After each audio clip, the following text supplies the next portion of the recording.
உலகத்திலேயே பின்னோக்கி பறக்கக்கூடிய ஒரு பறவை இனத்தை பத்தி கேள்விப்பட்டிருக்கீங்களா? இது ஏன் இந்த மாதிரி பின்னோக்கி பறக்குது? இதனால இதுக்கு கிடைக்கக்கூடிய பெனிஃபிட்ஸ் என்ன? இதோட கலருக்கு பின்னாடி இருக்கக்கூடிய காரணம் என்ன? முக்கியமா இது நைட்ல தங்களோட எனர்ஜியை சேவ் பண்றதுக்கு எந்தெந்த மாதிரியான ட்ரிக்ஸ் எல்லாம் யூஸ் பண்ணுது?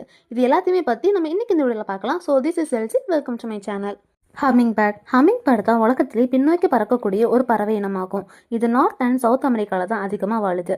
முக்கியமாக அலாஸ்காவிலேருந்து சிலி வரைக்கும் மட்டுமே கிட்டத்தட்ட 300க்கும் மேற்பட்ட இனங்கள் இருக்கிறதாம். அண்ட் இது பார்க்கறதுக்கு ரொம்பவும் சின்னதாக தாங்க இருக்கும். அதாவது 5 முதல் 7 சென்டிமீட்டர் வரைக்கும் வளரக்கூடியது. இது பூக்கள் இருக்கக்கூடிய தேனை தான் தங்களோட உணவை உட்கொள்ளுது.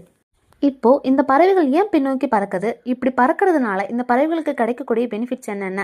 இதை பற்றி பார்க்கலாமா? இந்த பறவைகளுக்கு இருக்கக்கூடிய ஸ்பெஷலைஸ்டு விங் ஸ்ட்ரக்சர் தான் இதுக்கு காரணம். இந்த பறவைகளால் மேலே கீழே முன்னோக்கி அண்ட் பின்னோக்கி இந்த மாதிரி எல்லா டைரெக்ஷன்ஸுமே இது பறக்க முடியும். இது காற்றுலேயே ஹோவர் பண்ணுவாங்க, அதாவது பறந்துக்கிட்டு நிற்கக்கூடியது.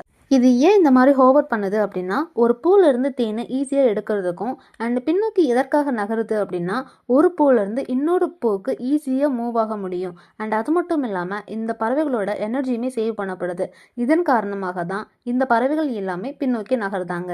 பகல் நேரத்தில் இந்த பறவைகளோட உடம்பு அதிகப்படியான எனர்ஜியை யூஸ் பண்ணுறதுனால இரவு நேரத்தில் எனர்ஜியை சேவ் பண்ணுறதுக்காக இந்த பறவைகள் ஒரு விதமான ட்ரிக்கை யூஸ் பண்ணுது.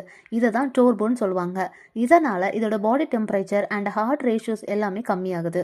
இப்போ இந்த பறவைக்கு இருக்கக்கூடிய ஒரு விசித்திரமான கலரை பற்றி பார்க்கலாமா? இந்த பறவையோட உடம்பு முழுக்கவும் ஈரிடிசன்ஸ் என அழைக்கப்படக்கூடிய ஒரு பொருள் இருக்கும். இது சூரிய ஒளி படும்போது இந்த ஒரு உடம்பை பல்வேறு வண்ணங்களாக காட்டும். இது பார்க்கறதுக்கே ஒரு மேஜிக் மாதிரி இருக்கும்னு சொல்கிறாங்க. ஸோ இந்த மாதிரி ஒரு இன்ட்ரெஸ்டிங்கான வீடியோஸை நீங்கள் தினமும் பார்க்கணும் அப்படின்னா மறக்காமல் நம்ம பேஜை ஃபாலோ பண்ணிக்கோங்க.